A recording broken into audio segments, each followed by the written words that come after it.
Ici Radio Courtoisie, la radio libre du pays réel et de la francophonie. Vous écoutez le libre journal de la nuit de la France profonde, dirigé par Thibaut Dechasse et assisté d'Elisabeth, diffusé en direct jeudi 24 novembre 2016 de 21h30 à 23h. Il est diffusé en différé dimanche 27 de 21h30 à 23h également, puis à la demande sur le site internet de Radio Courtoisie. Ce libre journal est réalisé par Benoît. Vous pouvez intervenir au cours de cette émission par téléphone au 01 46 51 00 85, par télécopieur au 01 46 51 21 82, par courrier électronique à courtoisie@radiocourtoisie.fr.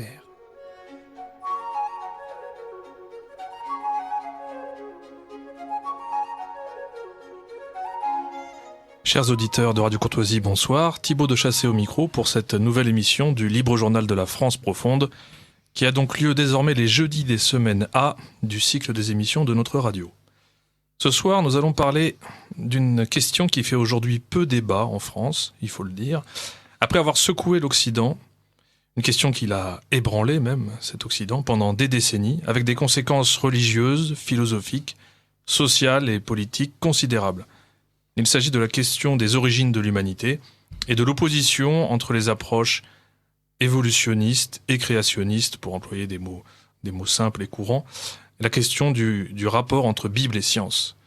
Il y a en France une sorte de pensée unique, scientifique, sur ce thème et sur d'autres thèmes aussi, malheureusement, et le darwinisme règne en maître.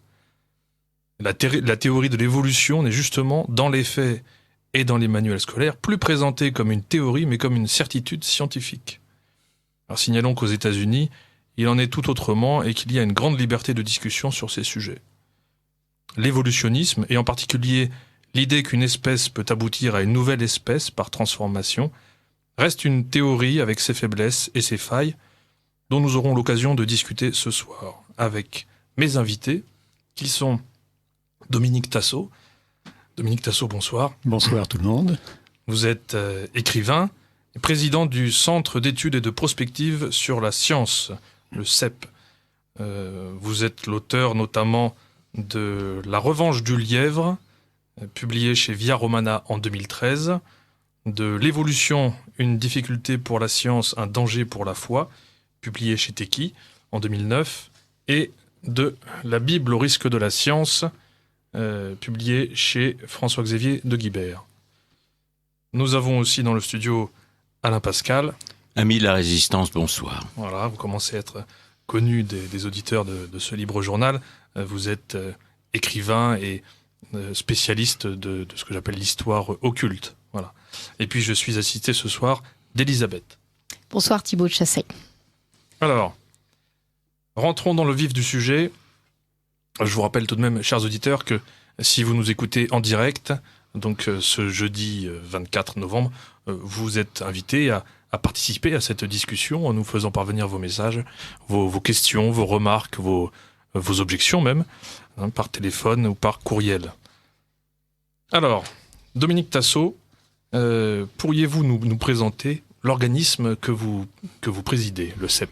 Voilà, le CEP, donc Centre d'études et de prospective sur la science. Alors c'est une association qui a une vingtaine d'années, enfin qui fêtera ses 20 ans l'année prochaine, dont je dirais le rôle n'est pas d'être une société savante, et c'est plutôt une association de gens qui se posent des questions sur la science et qui justement estiment pouvoir dire des choses sur la science parce qu'ils prennent un recul.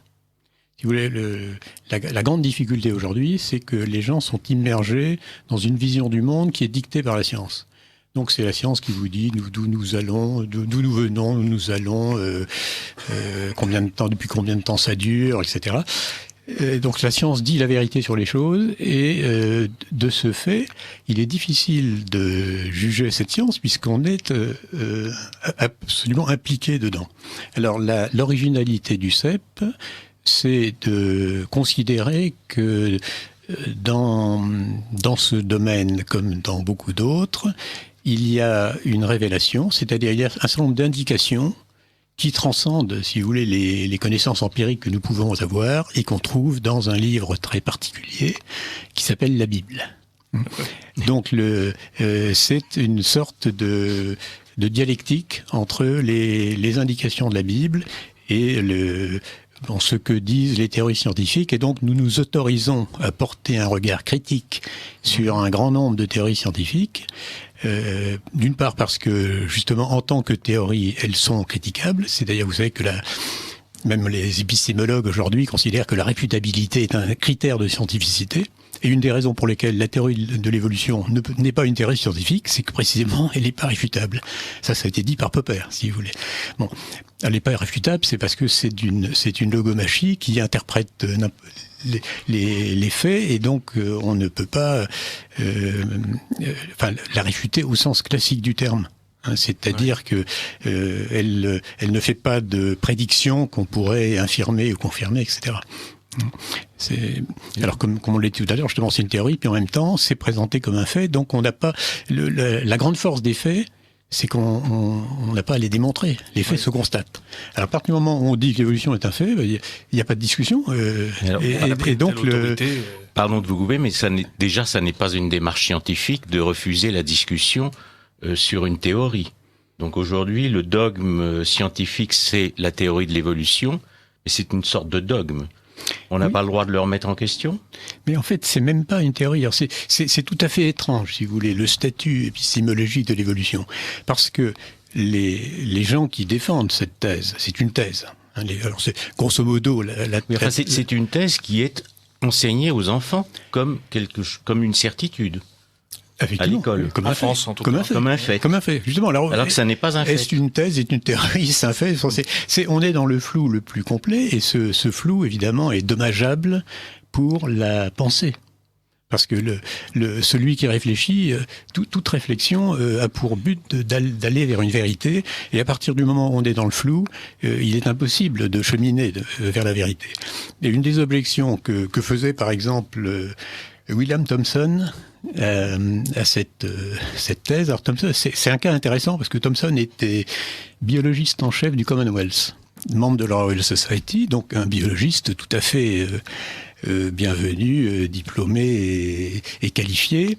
Et donc c'est à lui que les éditeurs se sont tournés quand il a fallu rééditer pour le centenaire de Darwin. C'est que les origines des espèces de Darwin est sorti en 1859. Donc, pour 1959, il fallait faire une réédition avec un peu de bruit, et il fallait une préface pour actualiser le livre. Ils se sont adressés à Thomson. Et Thomson, alors ça c'est tout à fait extraordinaire dans l'histoire, un peu même des publications, parce qu'en général, le préfacier est quelqu'un qu'on choisit pour donner de la brosse à reluire sur le livre. Et là, Thomson a dit, écoutez, je veux bien faire cette préface, mais j'estime que les critiques que j'ai apportées feront partie de cette préface. Et l'éditeur a accepté. Et donc, cette préface s'appelle « Regard critique » sur la théorie de l'évolution. Et une des choses que Thomson dit dans ce livre, c'est que tant qu'on ne m'aura pas... il est malsain dans les sciences que l'on parle de quelque chose que l'on ne sait pas définir. Or, un des grands problèmes de l'évolution, c'est qu'il n'y a jamais de définition d'évolution. Vous avez un manuel chez Bordas, qui est un manuel pour l'enseignement supérieur, qui va jusqu'à l'agrégation, qui est sur l'évolution. J'ai acheté ce manuel. Ouais. Alors, il y a un glossaire à la fin du manuel. Vous avez toutes sortes de choses dans ce glossaire. Le mot évolution ne figure pas. Alors pourquoi est-ce qu'il ne figure pas ? C'est parce que c'est tout simplement, c'est parce que si on définit l'évolution, on se rend compte tout de suite de la supercherie, parce que en réalité, sous le même mot évolution, on met deux choses différentes. Vous avez ce que certains appellent la micro-évolution. Alors vous savez que vous avez un grand nombre de races de chiens, vous avez le Chihuahua, le Saint-Bernard, etc. Ouais. Ils sont tellement différents que même, je pense que physiquement, la reproduction serait presque impossible. Ouais. Mais c'est quand même une seule espèce. Génétiquement, ils ont le même nombre d'os au même endroit. Les génomes sont compatibles, etc. Donc, ça veut dire qu'au sein d'une lignée d'êtres vivants qui se reproduisent, il y a des variations dans la reproduction. Alors ça, en particulier quand c'est d'une reproduction sexuée. Alors c'est vrai que dans les bactéries, c'est différent, parce que là il y a beaucoup moins de modifications possibles. Mais disons que ce qu'on appelle la reproduction des êtres vivants, ça consiste bien sûr à produire la même chose, mais avec des variations. Seulement, c'est des variations qui ne concernent pas les grands critères. Ça concerne ce qu'on appelle les caractères secondaires. C'est la couleur des cheveux, la couleur des yeux, la taille, etc. Ça, il faudra que nous en reparlions tout à l'heure. Oui, mais donc la microévolution, ça ne fait de discussion pour personne. Personne ne l'a jamais nié. Linné, le fondateur de la nomenclature des êtres vivants, que l'on qualifie de fixiste aujourd'hui. Ouais. Mais tu es parfaitement conscient, évidemment, des variations. Agassiz, qui était le grand ennemi de Darwin, qui est membre un des fondateurs de l'Académie des sciences américaines, qui était un Suisse d'origine, donc adversaire de Darwin, mais définit les êtres vivants et les espèces par leur pliabilité. Autrement dit, il a inventé un mot pour montrer à quel point il avait conscience du fait qu'il y a des petites variations dans les espèces, c'est ce qu'on appelle la microévolution, qui ne fait aucune difficulté. Et puis vous avez, alors c'est scientifique, la microévolution. Ouais. C'est ce qu'on étudie tous les jours, et les mutations, etc. Ça concerne la microévolution. Maintenant, il y a la macroévolution. La macroévolution, c'est quand, dans une lignée de lézards avec des écailles, il pousse une plume. Parce que les gens qui croient vraiment l'évolution, ça veut dire qu'ils doivent croire qu'à un moment donné, des animaux qui avaient des écailles se sont mis à avoir des plumes. Oui. Et quand on sait ce qu'est une écaille, qui est extrêmement complexe, et surtout quand on sait ce qu'est une plume, qui est d'une complexité inimaginable, on voit bien qu'on est dans la fantasmagorie. On est dans le mythe. Or, malheureusement, justement, les évolutionnistes sont amenés à croire à ce mythe. Alors, ce mythe, c'est tout simplement la projection sur la nature du mythe du progrès. Alors, ce mythe du progrès, on l'a depuis Condorcet, le XVIIIe siècle, etc. Ça n'est pas une invention de Lamarck ou de Darwin, c'est bien plus ancien. Mais au départ, on l'appliquait à l'humanité. Le mythe du progrès. Et est-ce que vous pouvez nous dire en quoi ce mythe est hostile et contraire à la Bible? Parce que c'est la question fondamentale, savoir si l'homme a été créé par Dieu, résumons, ou si nous descendons du singe. Non, mais c'est la grande question. Et puis surtout, comme disait la préfacière de la première traduction de Darwin en français, a été préfacée par une philosophe suisse qui disait, mais au fond, l'évolution, c'est le contraire de la chute. C'est-à-dire, où on croit au progrès, où on croit à la chute. La chute, c'est le péché originel, etc. C'est l'idée que l'homme, tel que créé par Dieu, était plus parfait que nous ne sommes. Or, l'évolution, à la manière de Darwin, c'est un singe qui, à un moment donné, a une grosse tête, perd ses poils, alors toutes choses qui sont vraiment de l'ordre de la fantasmagorie. On n'a jamais vu ça. Si vous voulez, le problème de la macroévolution, c'est que, comme disait très bien Smith et Zatmary, alors ce sont deux auteurs spécialisés dans la macroévolution, titulaires à Harvard d'une chaire de macroévolution. Et dans un article de Nature, ils disent, il n'y a aucune constatation empirique, ni aucune démonstration théorique que la macroévolution soit vraie. Alors, quand on réfléchit un peu, aucune constatation empirique, aucune démonstration théorique, ça veut dire qu'il n'y a rien. Ouais. Donc non seulement on peut se poser des questions, mais la notion même d'évolution fait question. C'est absolument contradictoire avec la démarche scientifique. J'insiste parce que c'est le fond du problème. C'est-à-dire, on reproche à la Bible d'être une révélation par Dieu, et en face de la révélation par Dieu, on oppose une fiction qui se dit scientifique mais qui ne l'est pas. Alors, au fond, c'est une question d'autorité. Et c'est une question politique. Donc ils ont l'autorité contre Dieu. C'est pour ça que ça a des conséquences sur la société. C'est parce que l'autorité intellectuelle qui, il y a un certain temps, était détenue globalement par les clercs, s'appuyant justement sur la révélation. Aujourd'hui, l'autorité intellectuelle, c'est les prix Nobel. quand vous avez une question de société, on crée un comité d'éthique, et que mettons dans ce comité d'éthique? Bon, pour la bonne mesure, on met un rabbin et un imam et un curé, mais les gens qui vont donner du poids à un comité d'éthique, ce sont les scientifiques. C'est-à-dire qu'aujourd'hui, et depuis Galilée, les scientifiques, si vous voulez, se sont accaparés l'autorité intellectuelle. Or, c'est tout à fait dommageable parce qu'ils ne sont pas... c'est la grenouille qui veut se faire plus grosse que le bœuf. Si vous voulez, ça n'est pas cohérent avec l'humilité qui doit être l'essentiel de la démarche de celui qui cherche la vérité.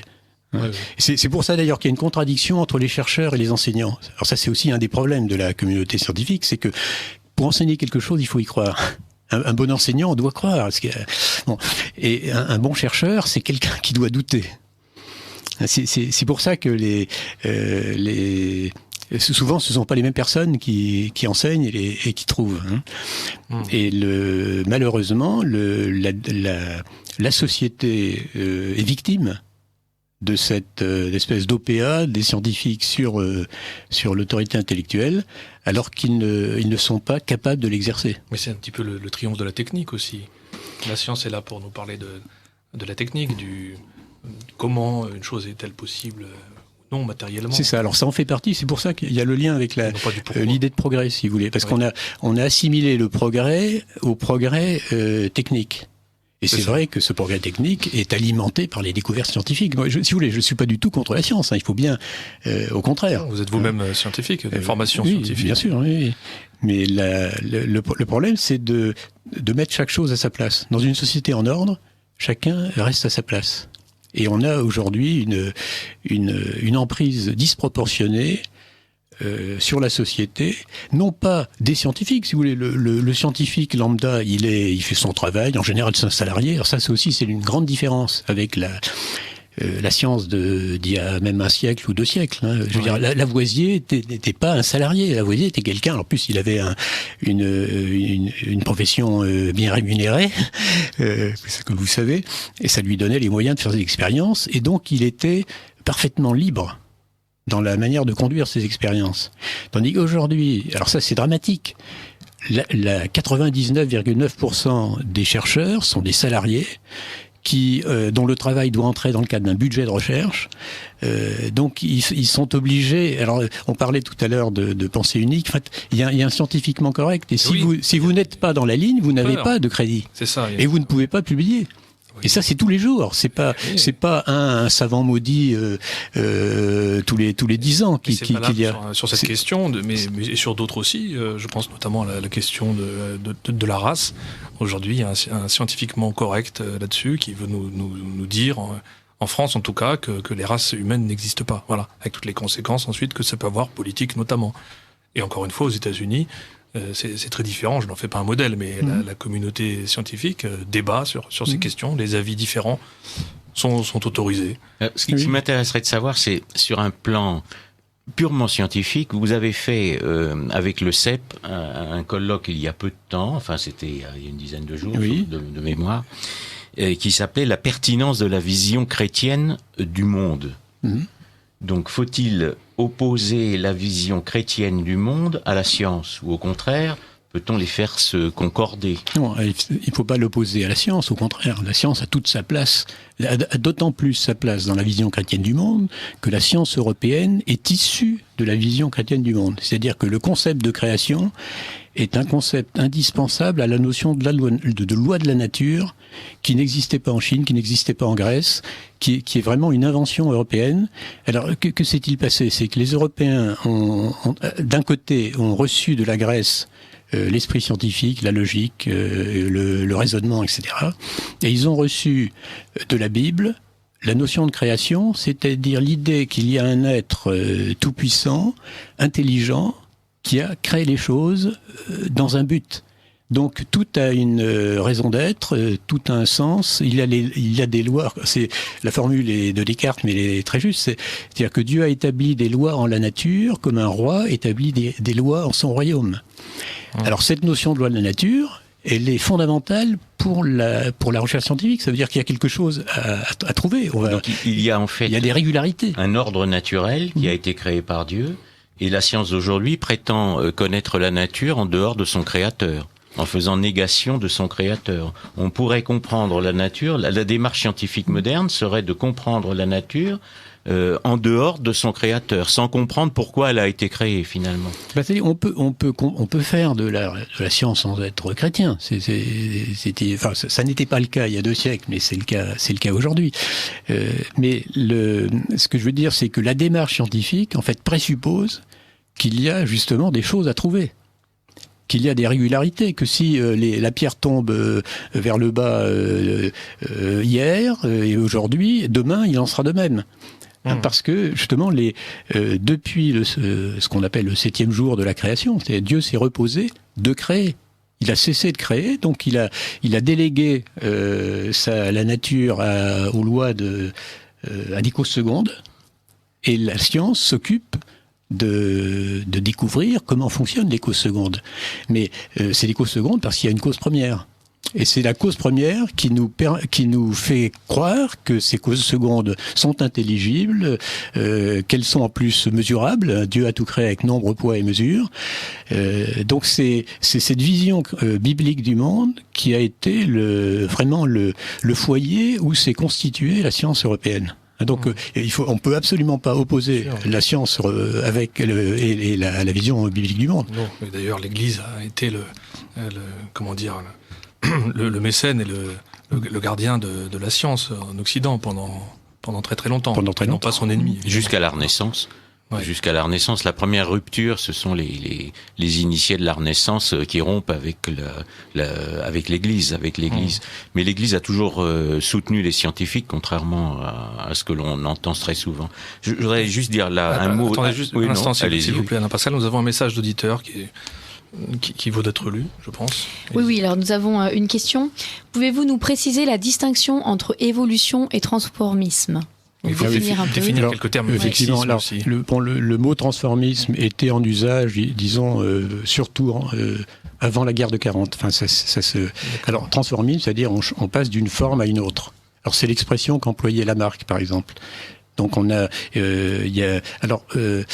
savez, en philosophie, la forme se relève de l'espèce. Pour ceux qui ont fait un petit peu Donc, le transformisme, si on change de forme, on change d'espèce. Donc c'est l'idée du passage d'une espèce à une autre. Donc c'est au cœur de la théorie de l'évolution. Voilà, c'est le cœur. Un jour, un singe par exemple a changé de forme et donc au lieu d'avoir 4 mains, il s'est mis à avoir 2 pieds et 2 mains et du coup c'est devenu un homme. Donc c'est en ce sens le transformisme et la manière ancienne qu'on avait de dire évolution, l'intérêt du mot transformisme, et c'est pour ça que c'est dommage qu'il ait été escamoté. Oui, bon, c'est parce qu'il avait un contenu précis, visible. C'est le changement de forme. Tandis qu'aujourd'hui, on dit tout ce qu'on veut quand on dit évolution. C'est un mot qui ne veut plus rien dire. Et à l'opposé, il y a le fixisme.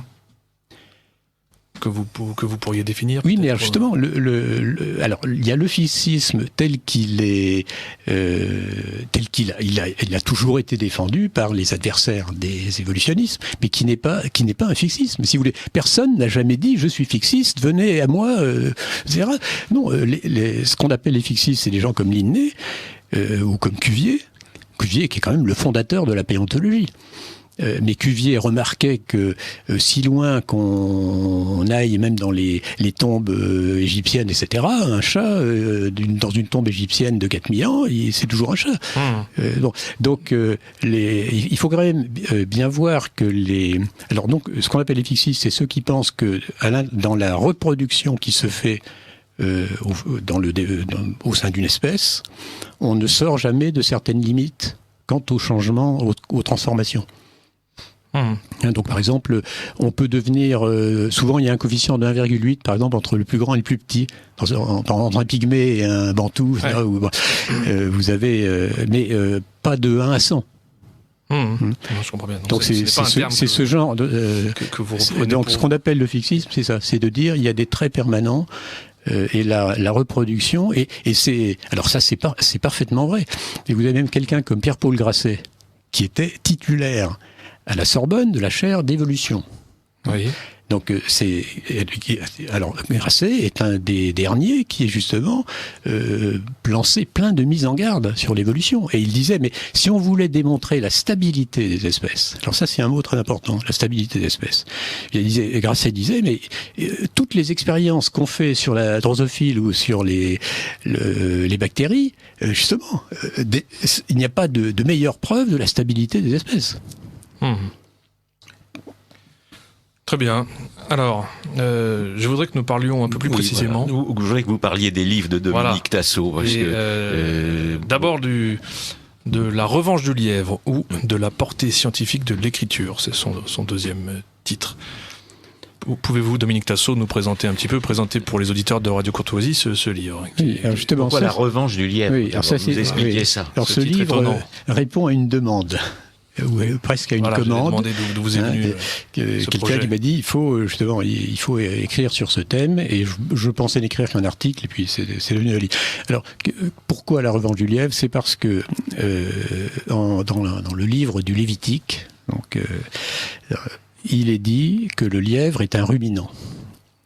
Alors, le livre de Lévitique, si vous voulez, c'est un livre qui n'est pas passionnant à lire, parce que c'est des règles un peu pratiques liées à la loi mosaïque. Hein. Mais malgré tout, donc le lièvre est un ruminant.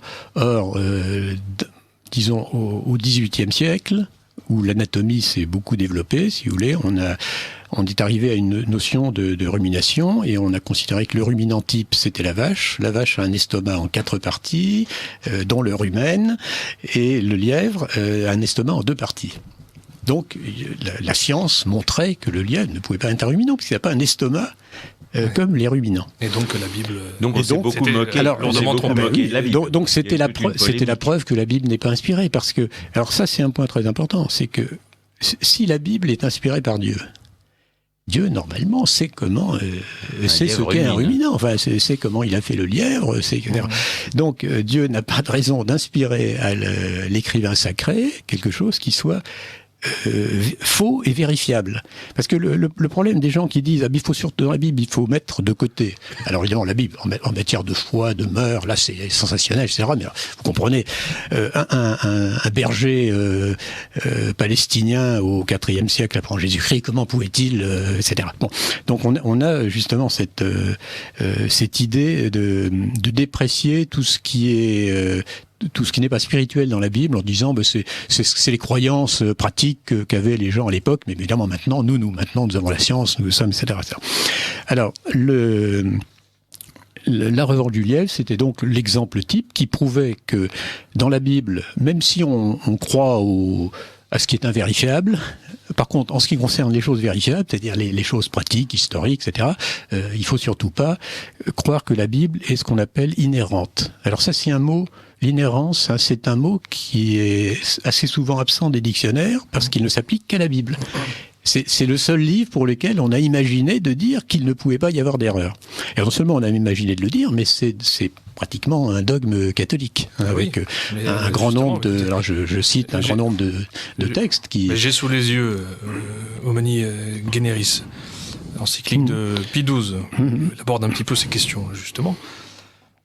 Mais alors Pie XII dit même de la thèse inverse, c'est-à-dire qu'il y a dans les questions scientifiques et historiques des erreurs dans la Bible, il dit c'est une thèse maintes fois condamnée. Justement, je le cite, la théorie qui n'admet l'inhérence des lettres sacrées que là où elles enseignent Dieu, la morale et la religion, on la professe en la renouvelant, bien qu'elle ait été plusieurs fois condamnée.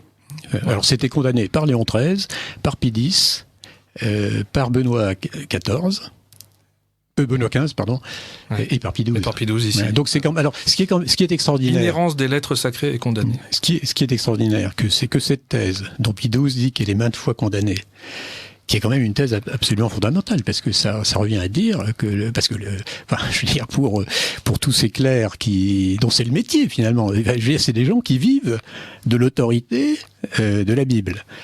Et donc, il est un petit peu normal qu'ils affirment cette autorité et qu'ils la fondent sur cette notion d'inhérence biblique. Or, malheureusement, Je pense qu'aujourd'hui, il n'y a pas 1% des exégètes ou des théologiens qui croient ce qu'affirme Pie XII, c'est-à-dire que même dans les questions scientifiques et historiques, il n'y a pas d'erreur dans la Bible. Donc là on touche vraiment la crise intellectuelle du clergé, et qui est une crise, comme je disais tout à l'heure, d'autorité intellectuelle. C'est-à-dire qu'ils ont abdiqué devant l'autorité intellectuelle prétendue des scientifiques.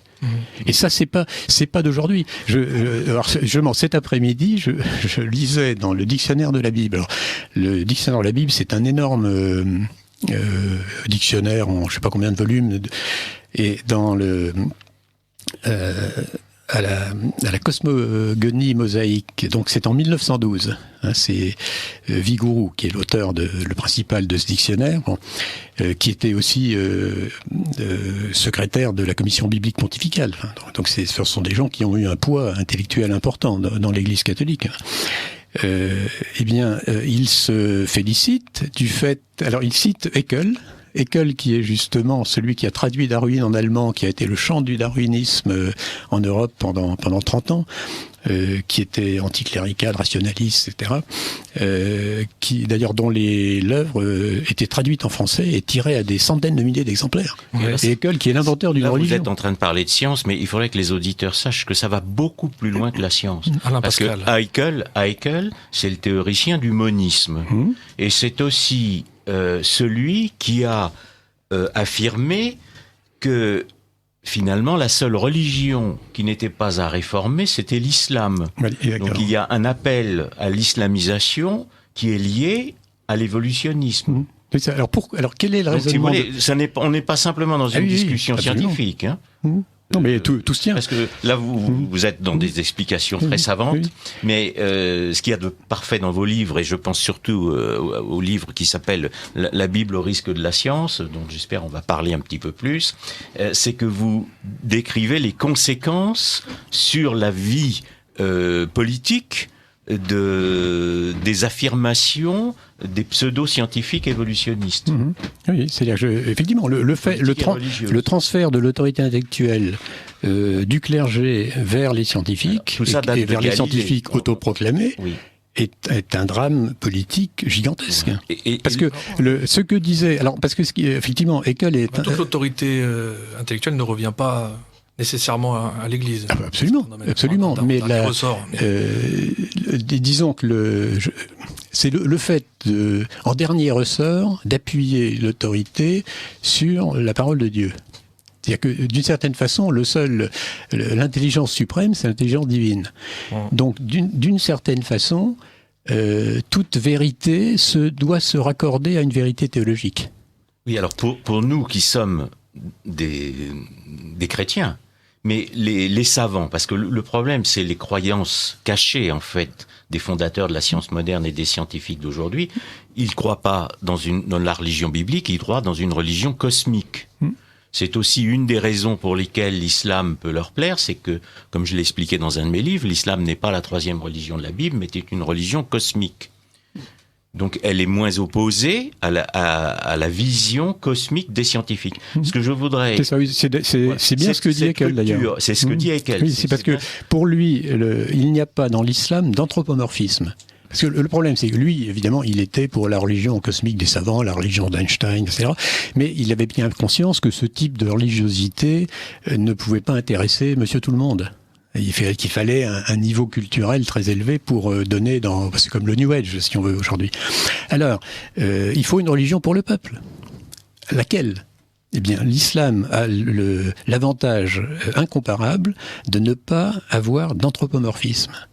C'est-à-dire, il n'y a pas cette analogie entre l'homme et Dieu dans l'islam qu'il y a dans le christianisme. C'est-à-dire que l'homme dans le christianisme, c'est l'image de Dieu. Donc c'est un personnage considérable.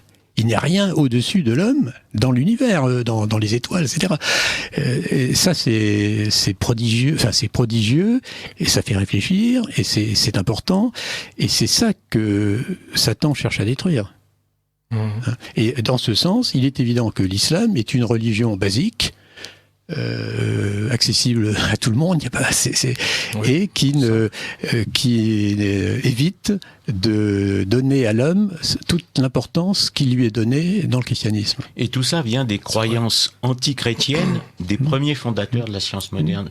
Dans la Bible au risque de la science, le sous-titre, donc c'est un livre, je voulais vous faire venir aussi ce soir parce que c'est un livre qui est à mon avis un des très grands livres qui ait été écrit. Je vais vous faire rougir. Les auditeurs ne le verront pas, mais c'est à mon avis un des livres de fond que je recommande à tout le monde. C'est un livre il y a quoi ? Il y a une quinzaine d'années maintenant. Vous en êtes à la 2e édition. Il est de...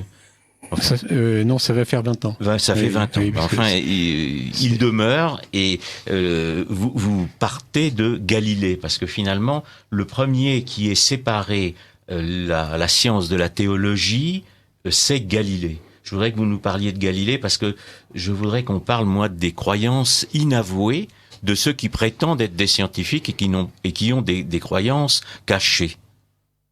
Donc Galilée lui-même, est-ce que d'abord quelques mots sur Galilée. Quelques mots sur Galilée, mais d'abord est-ce que c'est un grand scientifique ou non ? Alors bon, c'est un bon scientifique, hein. Bien sûr. Mais évidemment, on ne prête qu'aux riches. Il est certain que les gens attribue à Galilée un grand nombre d'inventions qu'il n'a pas faites. Il y a eu plein d'études faites sur le sujet. Bon, il n'a pas inventé les lunettes, il y a beaucoup de choses qu'on attribue à Galilée, mais qu'il a enseigné effectivement dans ses cours, mais qui étaient déjà dans les cours que lui-même a suivis auprès des jésuites quand il étudiait, si vous voulez. Donc Galilée est un très bon scientifique et quelqu'un de très intelligent. Qui a en plus eu l'avantage et le mérite d'écrire en italien. Donc il pouvait être lu par tout le monde plus facilement.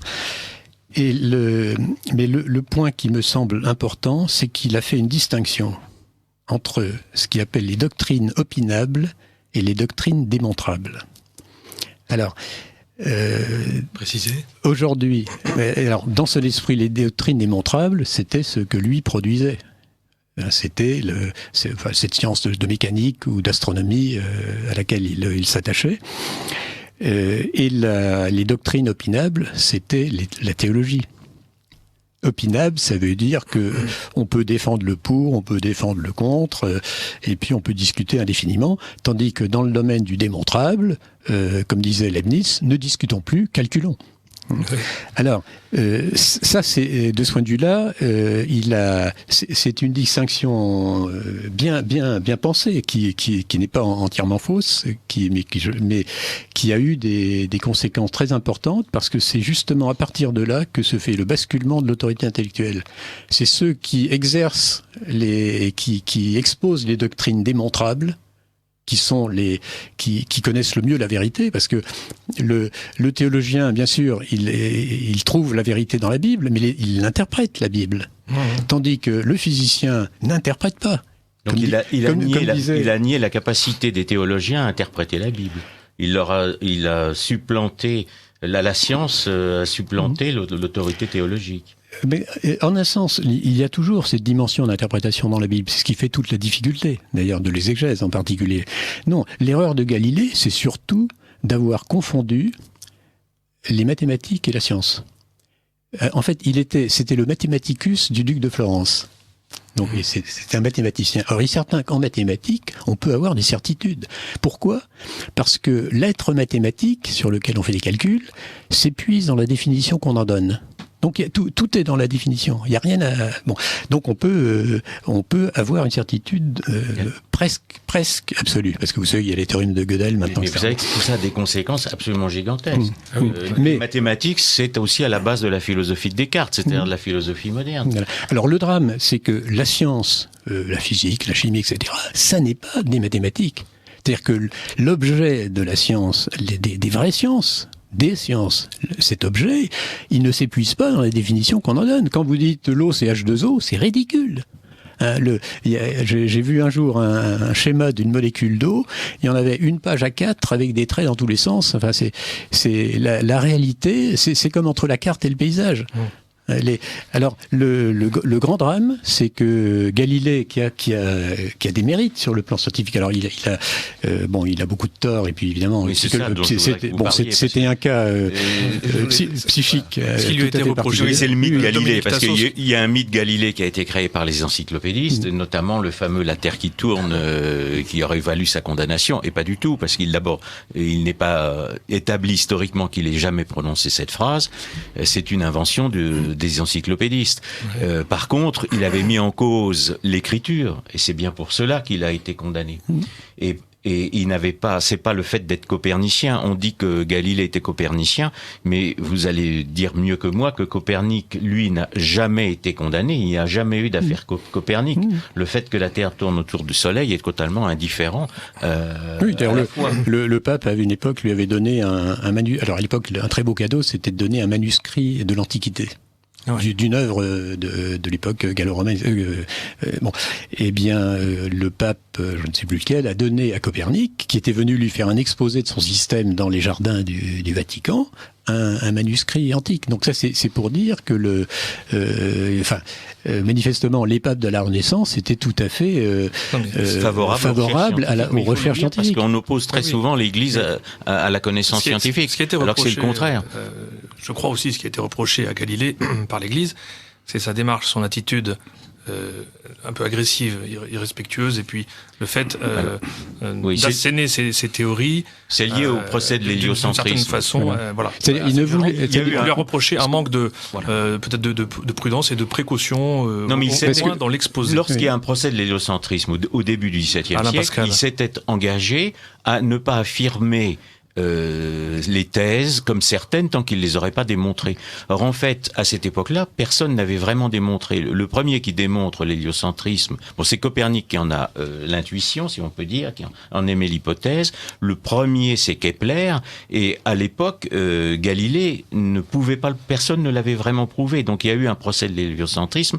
Mais ce que je voudrais dire sur ce sujet, moi je parle toujours des croyances, c'est qu'en fait, l'héliocentrisme avait servi 50 ans avant le procès Galilée à remettre au centre de la religion le soleil. On était passé d'une querelle scientifique à un débat religieux qui était le retour du soleil, du culte du soleil égyptien. On oublie toujours ça dans le procès de l'héliocentrisme. Vous avez, avant Galilée, deux initiés, vous avez Giordano Bruno qui est condamné et Campanella et qui, eux, ont profité de l'hypothèse copernicienne pour faire revenir le culte du soleil égyptien. C'est de cela que l'Église s'est d'abord méfiée. Et Kepler lui-même, qui est sans doute un des premiers scientifiques, qui a fait les premières démonstrations, avait lui aussi quelques croyances cachées, parce que Kepler lui-même croyait en la sorcellerie. Et faut pas oublier que Kepler avait vécu auprès de Rodolphe II à Prague, et qu'il était donc dans la cité des alchimistes, et qu'il a connu les alchimistes. Mais lui, c'est un vrai scientifique. Oui, mais à l'époque, on ne faisait pas si vous voulez, ces barrières strictes que nous faisons, nous, aujourd'hui, entre les disciplines, entre la chimie et la chimie. Je veux dire, Newton était lui-même un alchimiste de première grandeur, je veux dire, qui a travaillé beaucoup plus l'alchimie que les mathématiques ou la physique. Et il n'était pas que cela. Alors là, si vous parlez de Newton, on n'est pas. Voilà. Non, mais il faut même dire les choses comme elles sont, parce que Newton est évidemment un grand scientifique, mais c'est aussi et d'abord un alchimiste. Il pratiquait l'alchimie, et c'est un financier, faut pas l'oublier, et il a été le président de la Royal Society. Au moment de la fondation de la franc-maçonnerie. Donc, si vous voulez, on passe à ce moment-là de la vision scientifique à la vision politique. Newton a un rôle fondamental, la Royal Society a un rôle fondamental dans la fondation de la franc-maçonnerie au début du XVIIIe siècle. Et c'est aussi lui qui apporte le déisme des loges et le déisme newtonien. Déisme que l'on oppose, je voudrais juste dire un mot là-dessus quand même, au théisme, n'est-ce pas ?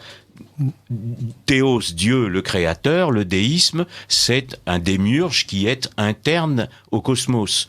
Donc nous nous retrouvons dans une discussion que nous avions abordée dans une autre émission, mais sur laquelle il faudrait revenir. Oui. C'est dualisme et monisme, c'est-à-dire savoir s'il y a ou pas un être créateur dont l'être n'est pas l'être du monde.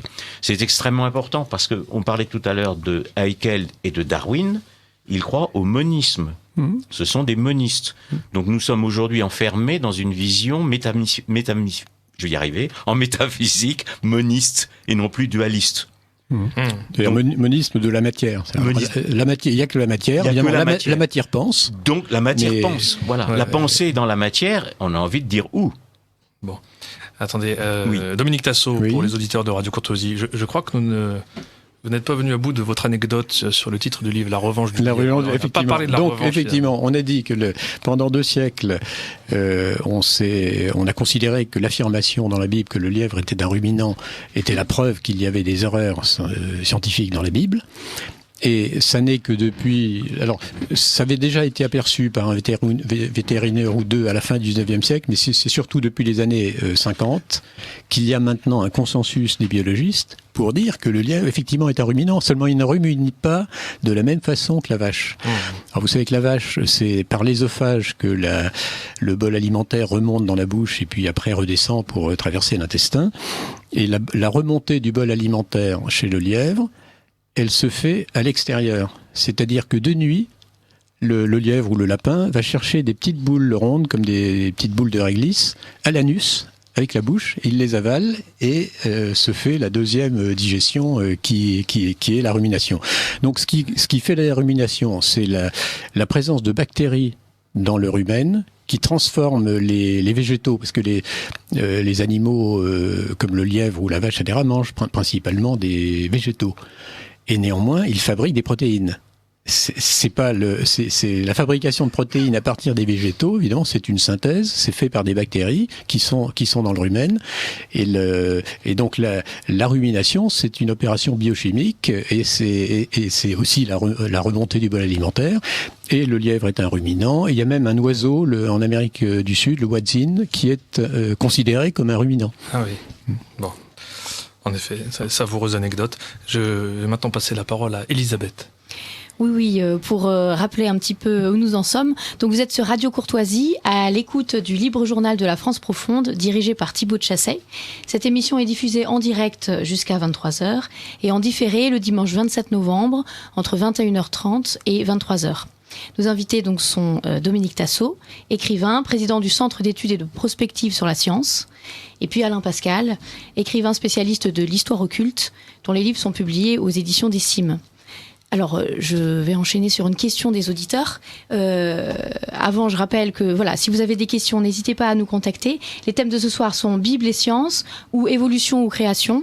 Vous pouvez nous faire part de vos messages par téléphone au 01 46 51 00 85, par télécopie au 01 46 51 21 82 ou par courrier électronique à l'adresse courtoisie@courtoisie.fr.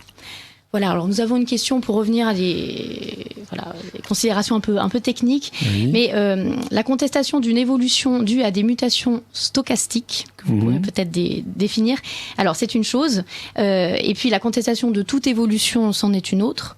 Est-ce que vous refusez cette différence ? Non, je distingue la microévolution et la macroévolution. J'admets tout à fait les mutations. Personne ne met en doute les mutations. Simplement, on avait cru que la mutation était la planche de salut. Parce que le transformisme était très mal en point, si vous voulez, au début du siècle, parce à cause de la règle définie par Weissmann, selon laquelle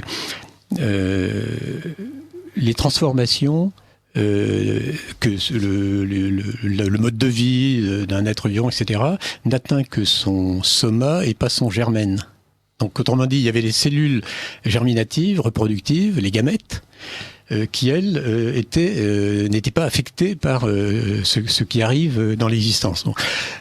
Donc, cette théorie, ce qu'on appelle la non-hérédité des caractères acquis. Autrement dit, un boxeur peut s'entraîner à avoir des gros biceps, mais ses fils n'auront pas forcément des gros biceps. C'était ça. Et alors, du coup, ça mettait en cause aussi bien le lamarckisme que le darwinisme.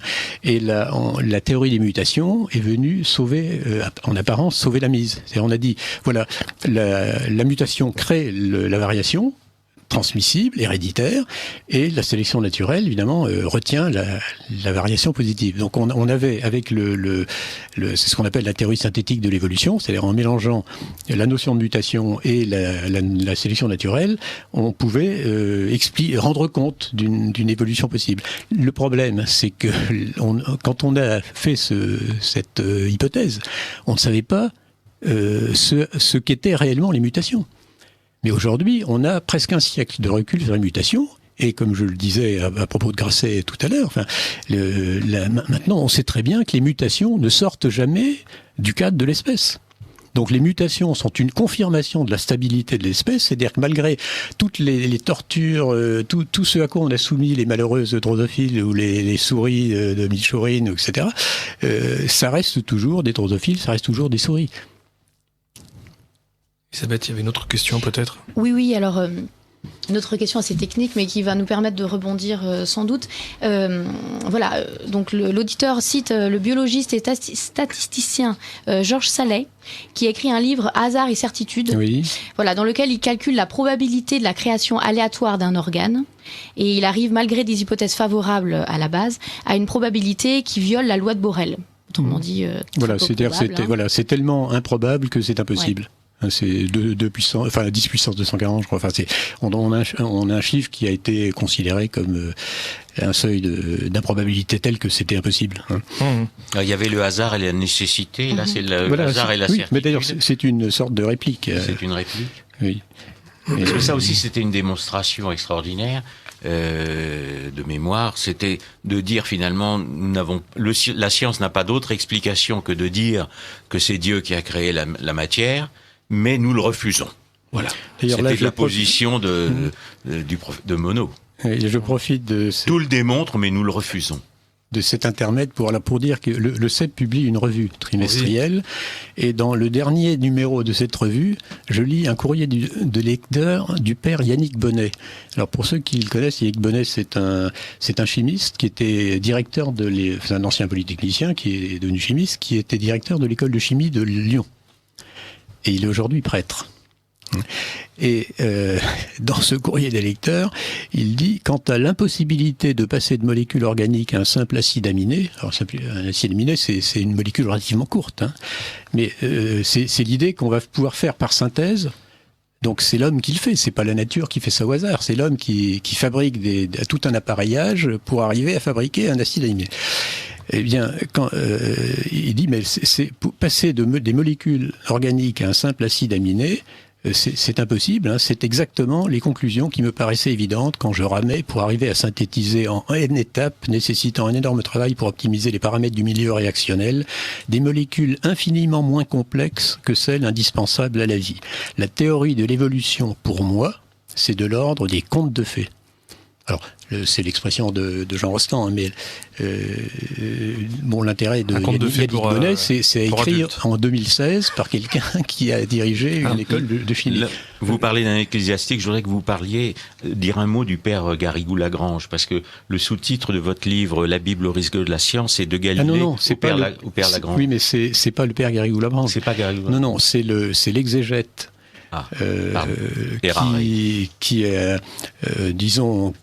qui a créé en 1892 l'école biblique de Jérusalem, qui a créé la même année la revue biblique, et qui est un des grands maîtres de l'exégèse française. Alors ça serait tout un débat, mais disons que le père Lagrange a eu est parti d'une très bonne intention, c'est qu'il voulait réfuter Loisy, réfuter le modernisme exégétique, parce que on parle beaucoup de modernisme aujourd'hui dans les milieux dits traditionnalistes, par exemple.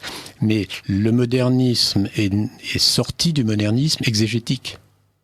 Donc il faut bien comprendre que cette prise de distance par rapport à la vérité de la Bible est fondamentale dans le courant moderniste, et l'inconvénient, si on peut dire, du père Lagrange, qui par ailleurs est quelqu'un de très très très bien, très sympathique, c'est qu'il a voulu utiliser les mêmes outils et les mêmes méthodes scientifiques que les exégètes rationalistes pour se défendre contre eux, et malheureusement il a perdu de vue justement le côté inspiré de l'écriture.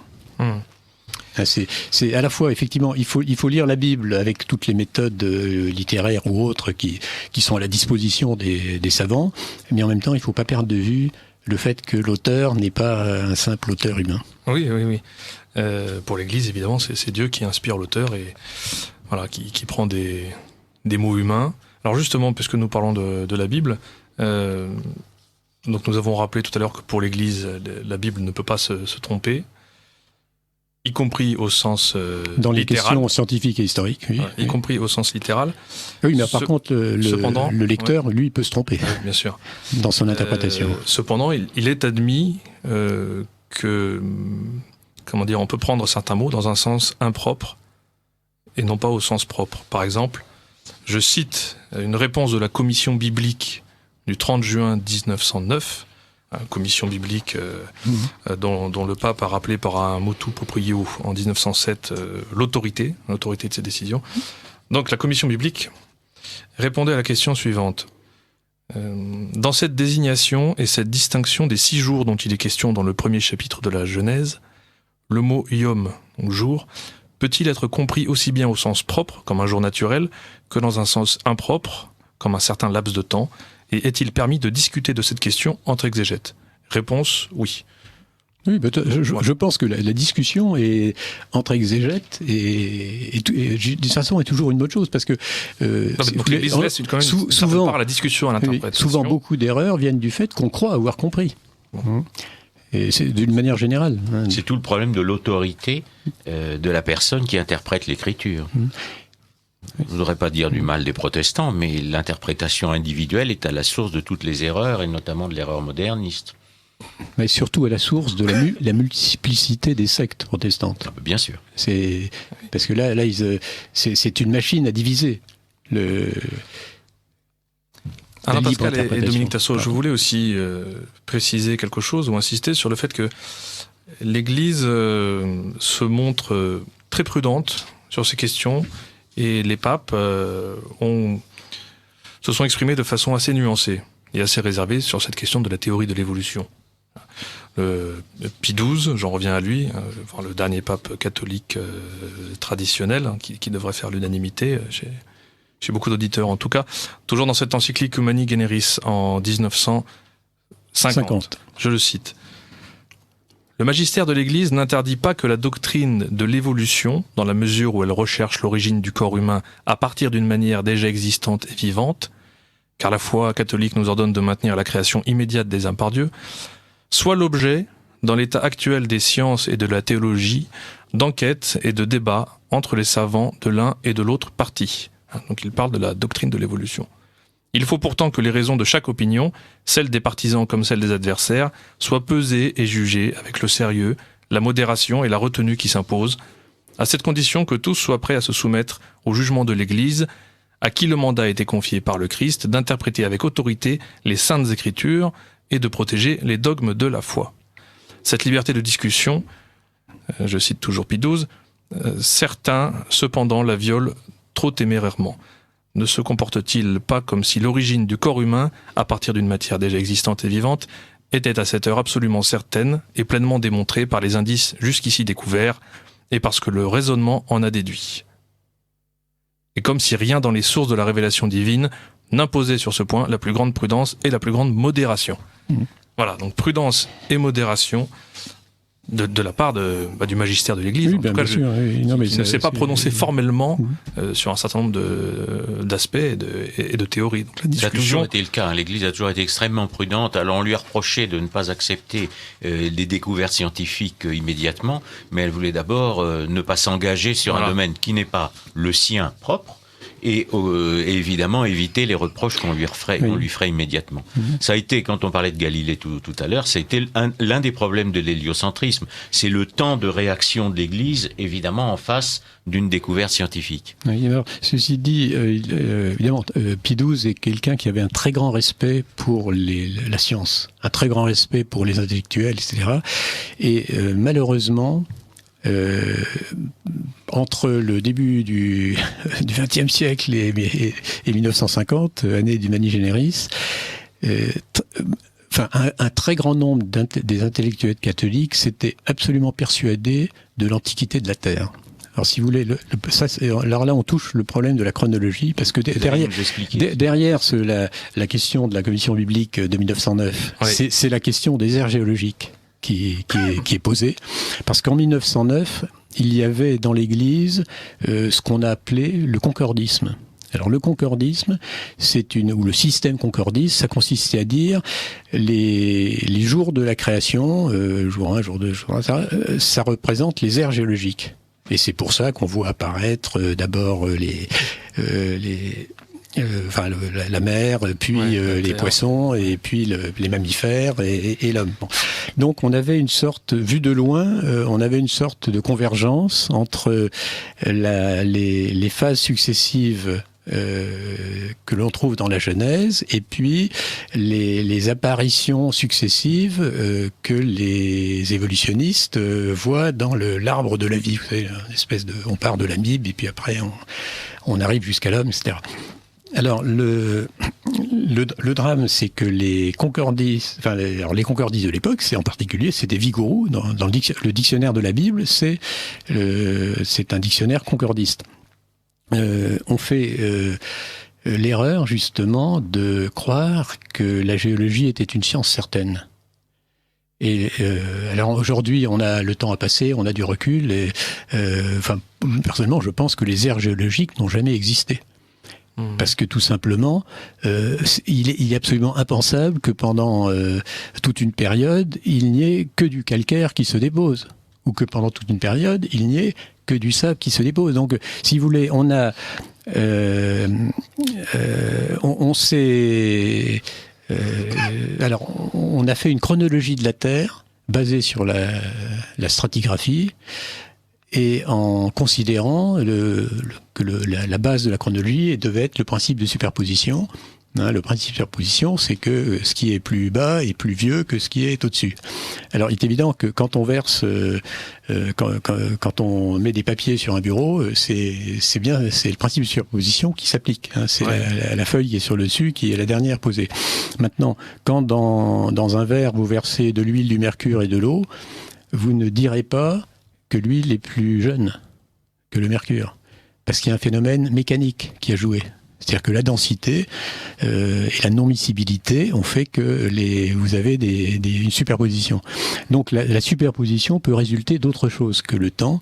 Alors ça a été mis en évidence expérimentalement par un Français, Guy Berthaud, qui est d'ailleurs le vice-président du CEP. Ouais. Ça a été publié, il a fait des communiqués dans les comptes rendus de l'Académie des sciences. Actuellement, vous avez en Russie des géologues qui travaillent sur ces bases et qui ont montré que quand vous... alors ça, tous les ménagères savent bien. Pour un même matériau, les cailloux tombent et les poussières volent. Et quand vous balayez, c'est pour ça que l'aspirateur est un très grand progrès par rapport au balai. Alors, ça veut dire que c'est la granulométrie, les fines particules dans un fluide descendent moins vite que les grosses particules. Et donc, même si vous avez un mélange homogène en haut, vous allez retrouver en bas une alternance de fines particules et de grosses particules, et ça fait les strates. Autrement dit, la stratification d'un dépôt prouve la simultanéité du dépôt. Or, pendant 2 siècles, tous les géologues ont travaillé avec le présupposé que la superposition était l'indice d'une différence chronologique.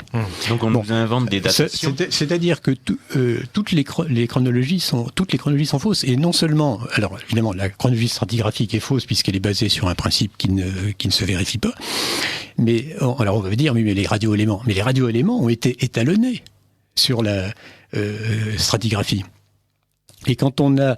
alors vous connaissez la théorie du Big Bang, etc., où on vous sort des dates. J'ai surtout écouté la conférence au CEP de Monsieur Berthaud, qui était absolument passionnante, et qui m'a appris des choses absolument nouvelles. Moi, je croyais qu'on pouvait dater au carbone 14, tout ce qu'on pouvait découvrir, même des... Et il nous a fait, je crois, une démonstration. Oui. Alors, il y a un très gros problème sur la chronologie, et je vois, par exemple, ça c'est le dernier numéro du CEP, je vois dans les titres de couverture, il y en a un qui s'appelle « Les tissus mous de dinosaures ». Alors, les dinosaures sont censés avoir au moins 60 millions d'années. vous trouvez du collagène dans les titanosaures, vous trouvez de l'ADN, vous êtes capable de...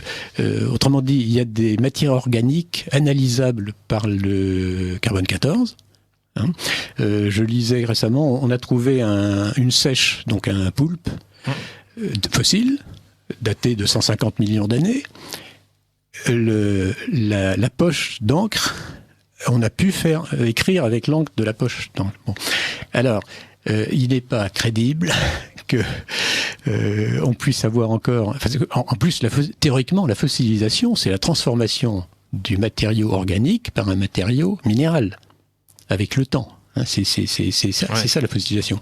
Alors, il est absolument impossible, si toutes ces chronologies sur lesquelles sont basées la préhistoire, sont basées la théorie d'évolution, etc., sont vraies, que l'on ait des tissus mous de dinosaures analysables aujourd'hui par les méthodes modernes d'analyse des tissus et que l'on ait des... Donc toute la chronologie est à revoir, mais malheureusement, les grands c'est encore de la fiction, les grands intellectuels catholiques de l'entre-deux-guerres ont cru à cette chronologie. D'accord. Alors justement, une petite question, une petite objection, si vous permettez, et puis après nous passons les messages d'auditeurs de Radio Courtoisie. Le Grand Canyon, par exemple. Oui. Comment l'expliquer quand on ne croit pas, comme c'est votre cas, aux éryologies? Justement, c'est beaucoup plus facile à expliquer. Comment il peut être creusé en peu de temps? Oui, mais c'est beaucoup plus facile à expliquer par ce qu'on appelle la géologie catastrophiste que par la géologie qu'on appelle actualiste, c'est-à-dire on doit tout expliquer avec les causes actuelles, donc c'est l'érosion, la pluie, le gel, etc.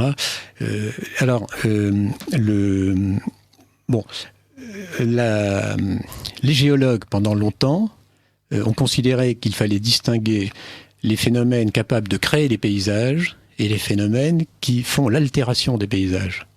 Donc les causes actuelles altèrent les paysages mais ne les créent pas. Pourquoi est-ce qu'une vallée pluviale ne peut pas être créée par la rivière qui coule dedans? C'est extrêmement simple. C'est parce que soit une rivière fait des méandres, alors à ce moment-là elle peut balayer très large, mais elle ne creuse pas. Une rivière, c'est une rivière lente qui fait des méandres. Soit la rivière est rapide et elle peut creuser, et à ce moment-là elle va tout droit, comme un torrent. Donc pourquoi y a-t-il les vallées fluviales? Ça peut pas être c'est le contraire. C'est parce qu'il y a une vallée fluviale que la rivière coule à cet endroit-là, plutôt que vous savez que l'eau suit toujours le chemin vers le bas. Donc ça veut dire qu'il y a eu une époque où des masses considérables d'eau ont été évacués et ont créé les paysages que nous voyons. Alors ça, évidemment, quand on lit la Bible, on pense tout de suite au déluge. Bon, mais l'idée de la... Alors c'est ce qu'on appelle aujourd'hui les nouveaux géologues, hein, parce que c'est tellement évident qu'il y a eu des phénomènes catastrophiques. Vous prenez le plateau de Columbia aux États-Unis, c'est 500 000 km², c'est grand comme la France. Il y a une couche de lave d'1 kilomètre d'épaisseur. Comment pouvez-vous expliquer par des phénomènes actuels un volcanisme de cette importance-là? Il y a forcément eu une catastrophe quelque part, enfin un cataclysme. Alors à partir du moment où on dit mais non, il faut faire intervenir les cataclysmes dans l'interprétation des paysages par la géologie, à ce moment-là, toute la chronologie saute. Oui, je comprends. Quelques messages d'auditeurs de Radio Courtoisie, ça suscite beaucoup de réactions, ce thème. Oui, voilà, je vous demanderai de répondre en quelques mots, Dominique Tasso, parce que le temps passe, malheureusement. Oui, alors une question peut-être un peu technique, mais ça revient un peu sur les histoires de datation. Mais donc si on refuse la conception évolutionniste, où et quand alors on pourrait estimer l'apparition du premier humain? L'homme a été créé le 6e jour par Dieu. Il n'y a que Dieu qui peut créer. Si vous voulez. Alors ça c'est de doctrine catholique. La doctrine catholique de la création, c'est que Dieu a créé au commencement, ex nihilo, et tout ensemble. Alors ça a été défini par le Concile de Latran, le 4e Concile de Latran en 1225. Ah oui. Et ça a été repris pratiquement mot à mot par le Concile de Vatican I. Donc quand on dit que Dieu a créé, c'est pas des mots vides, c'est pas n'importe quoi. Ça veut dire il a créé au commencement et pas au fur et à mesure.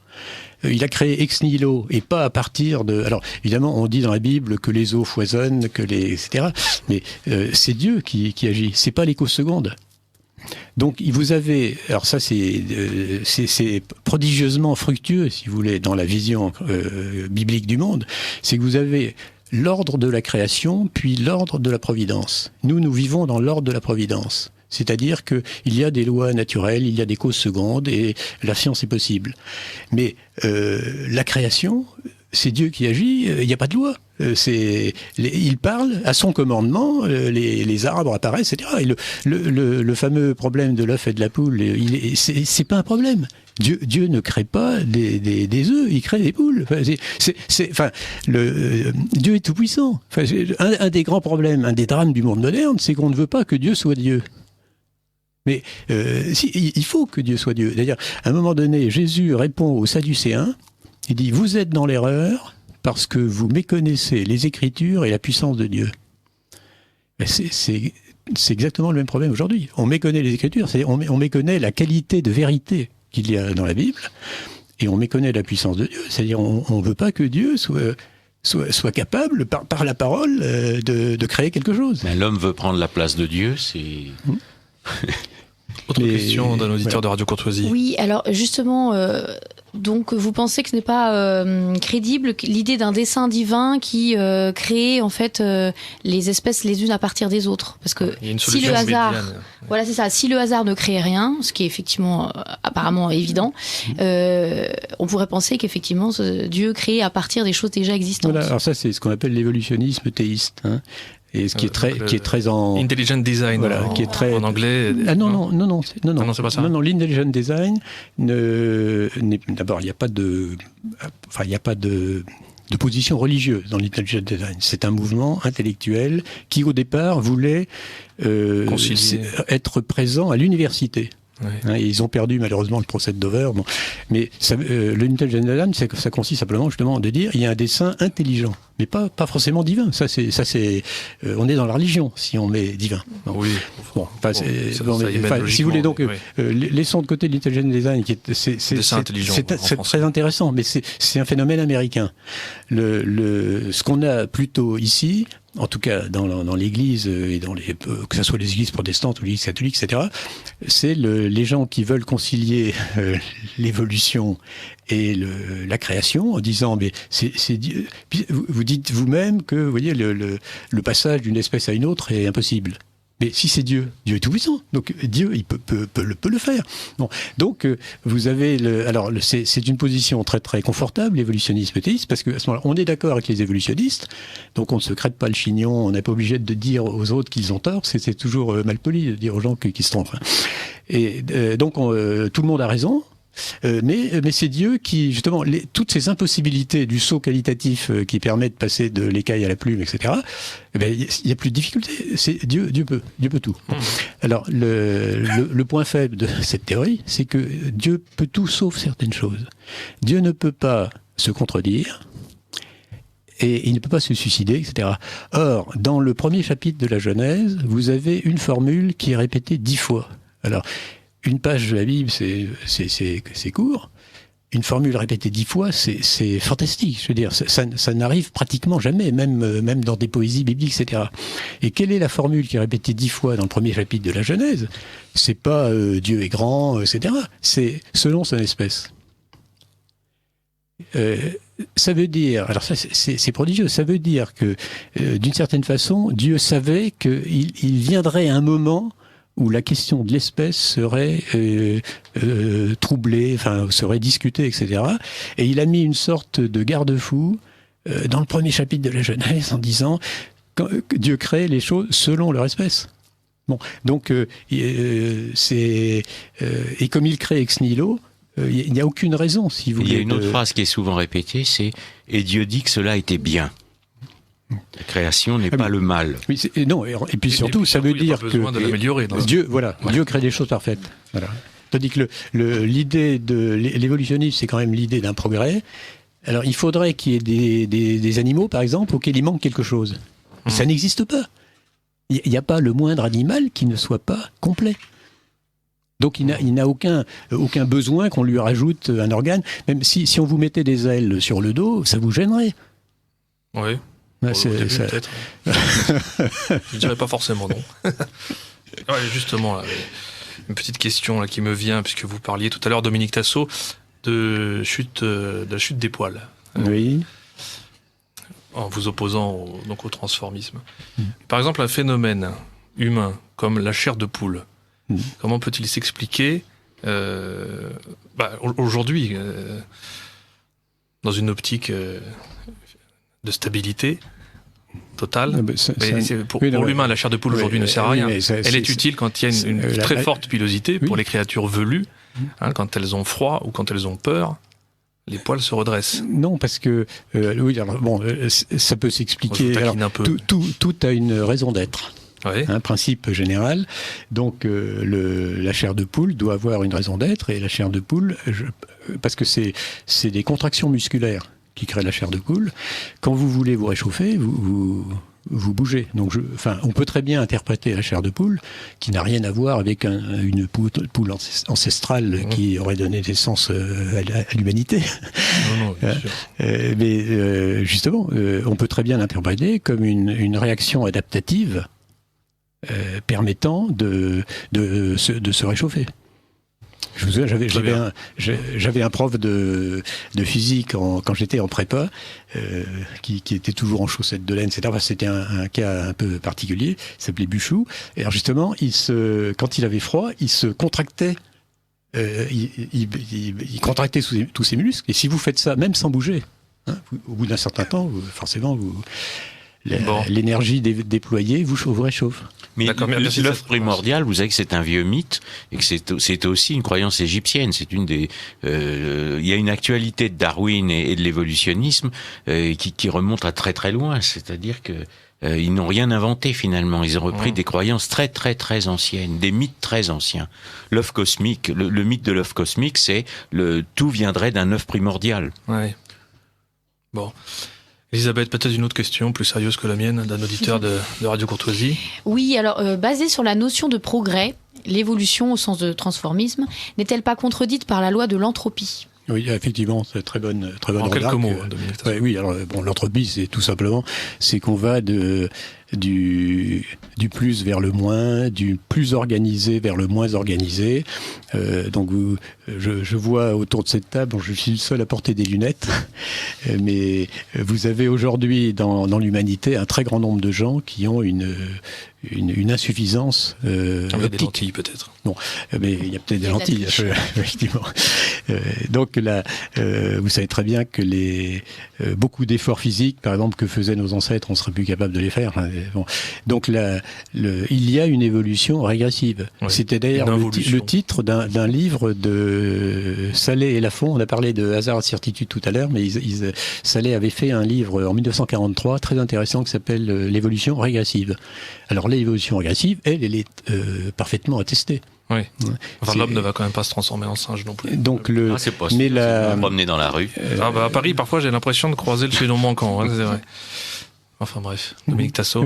Oui, donc d'une manière générale, et la loi d'entropie croissante, c'est une loi, c'est une des lois les plus sûres de toute c'est la loi thermodynamique fondamentale, hein, c'est le deuxième principe de Carnot. Enfin, c'est une loi absolue qui dit que on va de l'organisé vers le désorganisé. On va du chaud vers le froid. Vous pouvez pas, de l'eau chaude se refroidit, mais l'inverse, ça ne se fait pas.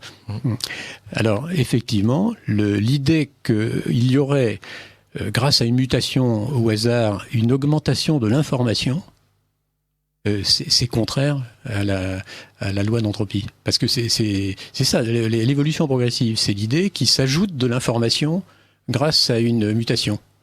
Et ça ne s'est jamais constaté. Il y a des variations d'information, mais vous n'avez jamais l'information qu'il faudrait pour ajouter une aile, par exemple. Vous ne l'aurez jamais à l'occasion d'une mutation, même si on vous mettait sous les rayons atomiques très puissants, etc.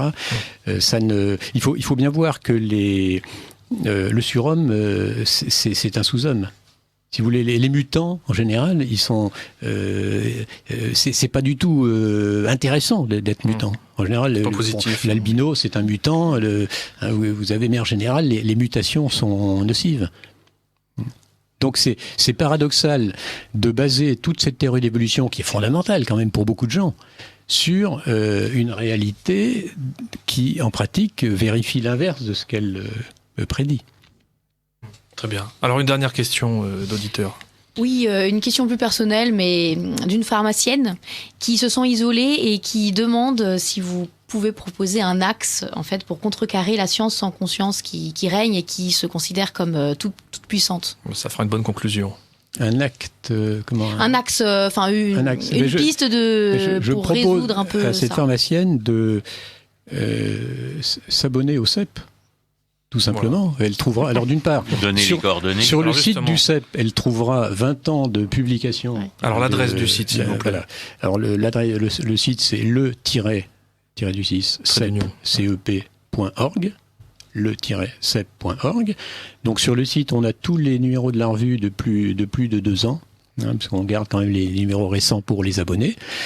Et la parution donc c'est un trimestriel. L'abonnement est à 35 € pour la France, 40 € pour les autres pays. C'est une revue qui fait quand même 96 pages. Et vous avez... alors, justement, ça n'est pas une revue savante, mais vous avez alors, il y a toujours des articles qui concernent la science, il y en a qui concernent l'histoire, parce c'était pas le sujet aujourd'hui, mais il y a beaucoup de choses à dire sur l'histoire. D'ailleurs, je vois dans le numéro 75, qui était l'avant-dernier numéro, vous voyez, en page de couverture, vous avez « Comment la guerre aurait pu s'arrêter en 1943 ». Alors ça, j'ai une histoire très, très intéressante qui est racontée par un gendre de Roosevelt, mais ça fait partie des dessous de l'histoire. Enfin, c'est aussi des sujets que l'on traite au CEP. Et alors le CEP, il y a la revue. Donnez une adresse postale, s'il vous plaît. Et l'adresse postale, alors SIDEX 811, SIDEX avec un I. Il y a les CEDEX en ville et les SIDEX à la campagne. SIDEX 811, 16 rue d'Auxerre, 89 460 Bazarnes, B-A-Z-A-R-N-E-S. 16 rue d'Auxerre, 89 460 Bazarnes. Donc le CEP édite cette revue éponyme, organise des colloques plusieurs fois par an. Alors, il y a un colloque de 2 jours, une fois par an, en automne. Donc, c'était il y a 10 jours, Yann Pascal peut en témoigner. Et puis, il y aura une journée à Paris le 29 avril de l'année prochaine, dont le thème sera, là, cette fois politique. A priori, le thème devrait être « Qu'est-ce que la démocratie ?» Bon, donc ça permet de montrer justement que les thèmes abordés ne sont pas que puisque c'est une question de vision du monde, donc tout se tient.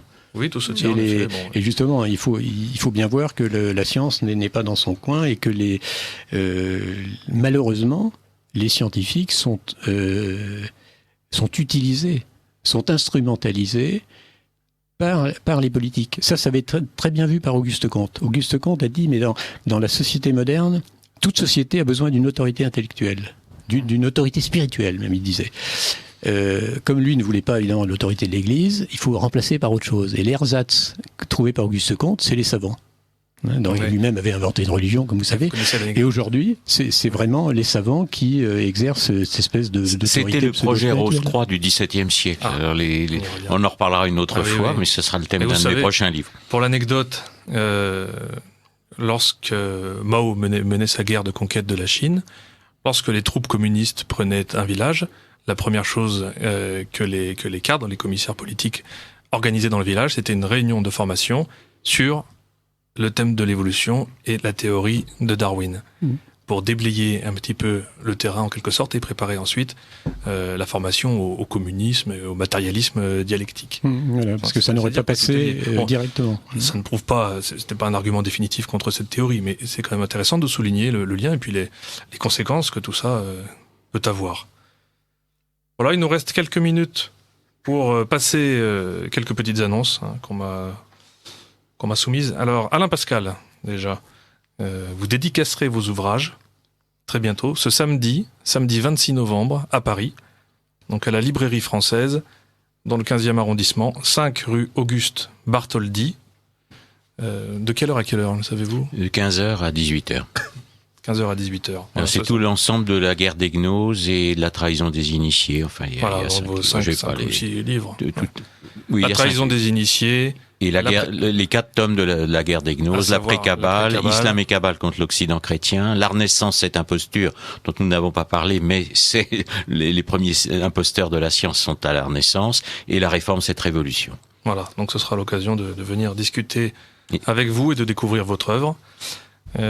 Par ailleurs, vous dédicacerez encore un peu plus tard, puisque les éditions de Chiré organisent un salon du livre à Paris, à la Maison de la Mutualité, ce dimanche 27 novembre. Un peu plus tard, il y a la 25e fête du livre organisée par Renaissance catholique. C'est le dimanche 4 décembre, au domaine de Grand Maison, à Villepreux, dans les Yvelines, de 10h à 19h. Avec... J'y serai. Ah, vous y serez, voilà. Bon. Il y aura cette pharmacienne voulait... Ah oui, ce sera l'occasion. Donc avec des stands, des conférences et puis bien sûr des dédicaces.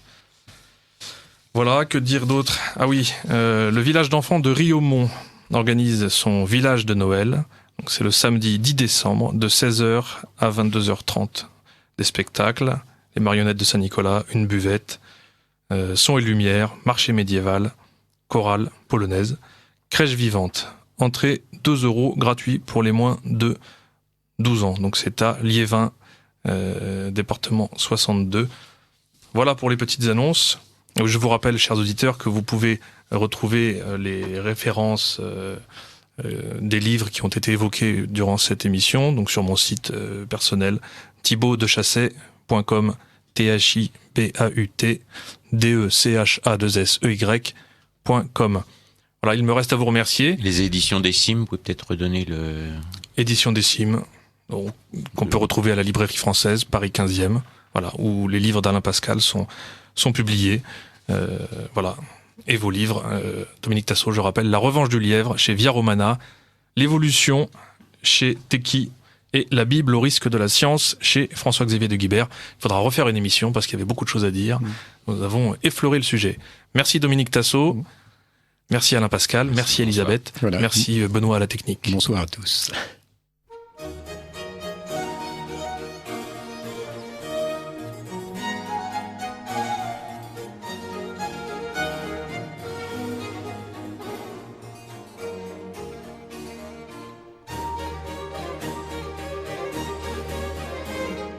Ici Radio Courtoisie, la radio libre du pays réel et de la francophonie. Vous venez d'entendre le libre journal de la nuit de la France profonde, dirigé par Thibaut Dechassey, assisté d'Elisabeth, diffusé en direct jeudi 24 novembre 2016 de 21h30 à 23h. Il est diffusé en différé dimanche 27 de 21h30 à 23h également, puis à la demande sur le site internet de Radio Courtoisie. Ce libre journal a été réalisé par Benoît. N'oubliez pas que Radio Courtoisie est une radio culturelle associative. Afin de sauvegarder une indépendance absolue, Radio Courtoisie refuse toute ressource publicitaire. Radio Courtoisie ne vit que grâce à ses auditeurs. Aidez-nous à demeurer libres, adhérez à notre association. Pour cette année, la cotisation minimum est de 40 €. Envoyez votre chèque à Radio Courtoisie, 61 boulevard Murat, 75 016 Paris, ou réglez avec votre carte bancaire sur radiocourtoisie.fr.